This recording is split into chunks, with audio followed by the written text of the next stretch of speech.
عينيا انطرفت يا عباس. ليه يا مرايت؟ مراية انكسرت يا عباس. ليه حكايت؟ خلاص يا عباس. كنش دنيايت خلاص يا عباس. واخر قصتي. ابو رامي هيزعل يا عباس. ده الموهبه اللي عندي يا فندم، بجانب ان انا ملك جمال الغربي. طب مين اللي معاك ده بقى؟ عرفنا عليه. حضرتك ده اهم من شخصيه ملك جمال الغربيه، ده لبيس ملك جمال الغربيه.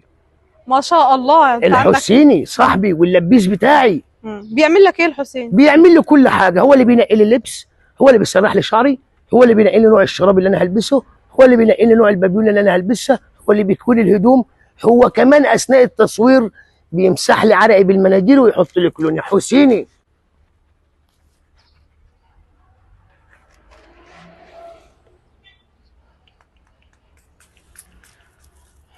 زي ما حضرتك شايفه كده يا فندم، واجره على الله، ما بياخدش حاجه، لا يريد منا جزاء ولا شكور. تحب توجه رسالة